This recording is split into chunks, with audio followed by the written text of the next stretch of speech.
Assalamualaikum warahmatullahi wabarakatuh. Innal hamdalillah nahmaduhu wa nasta'inuhu wa nastaghfiruh wa na'udzu billahi min shururi anfusina wa min sayyiati a'malina may yahdihillahu fala mudhillalah wa may yudlilhu fala hadiyalah. Wa asyhadu an la ilaha illallah wahdahu la syarikalah wa asyhadu anna Muhammadan abduhu wa rasuluhu. Amma ba'du.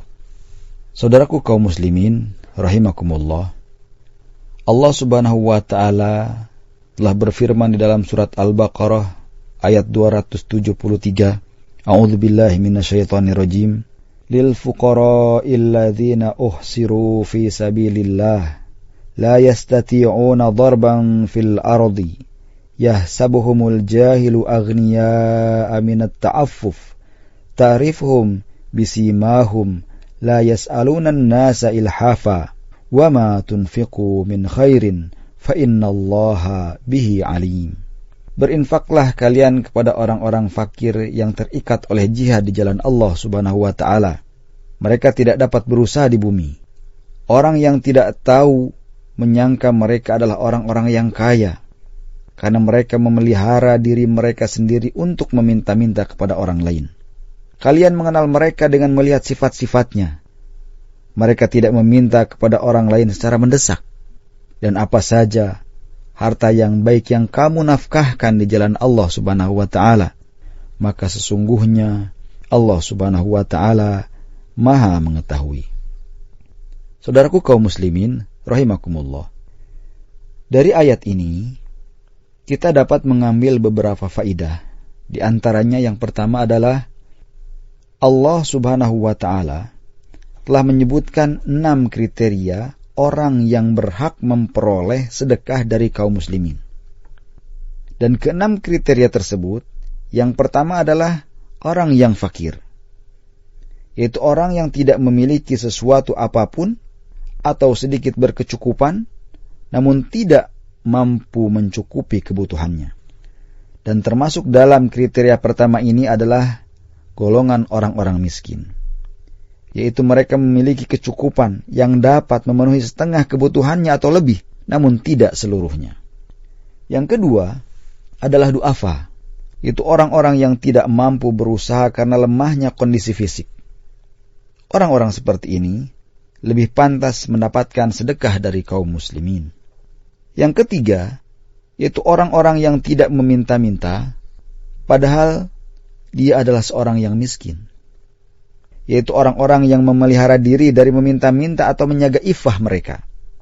Orang-orang seperti ini lebih berhak dan lebih layak untuk mendapatkan sedekah dari kaum muslimin yang lainnya.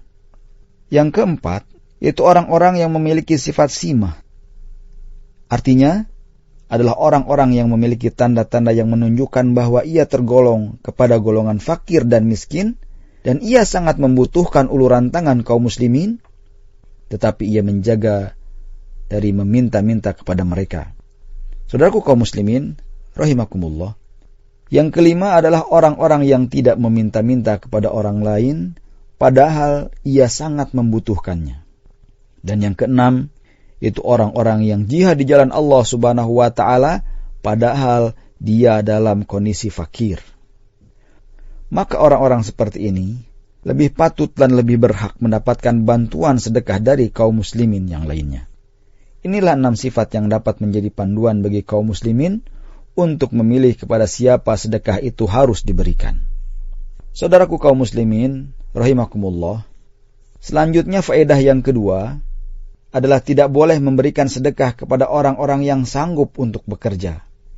Karena Allah Subhanahu wa ta'ala tadi berfirman, la yastati'una darban fil ardi. Oleh karena itu, kita harus selektif, teliti dan jeli dalam memberikan sedekah kepada siapa sedekah ini harus diberikan. Sedekah tidak boleh diberikan kepada orang-orang yang malas bekerja, kemudian mencari jalan pintas dengan meminta-minta. Dan yang menjadi keanehan di negeri ini, banyak sekali orang yang justru begitu nyaman menjadi profesi sebagai peminta-minta dan tidak memiliki sifat malu berprofesi sebagai peminta-minta, naudzubillah min dzalik. Dan hebatnya lagi, hasil yang diperoleh dari seorang peminta-minta itu lebih besar dari penghasilan seorang karyawan atau pegawai negeri, ini sangat luar biasa. Saudaraku kaum muslimin, rahimakumullah, anggaplah mereka miskin harta, tapi mereka bukanlah miskin dari segi fisik. Artinya, mereka itu pada dasarnya sanggup untuk bekerja, namun lebih memilih menjadi peminta-minta. Na'udzubillah min dzalik. Kita berlindung kepada Allah Subhanahu wa taala dari perbuatan yang demikian.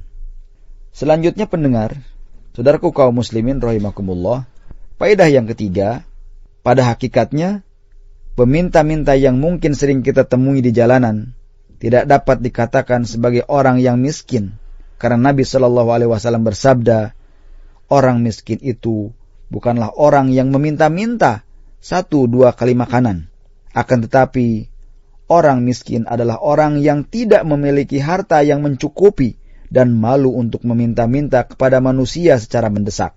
Hadis rawahu Bukhari.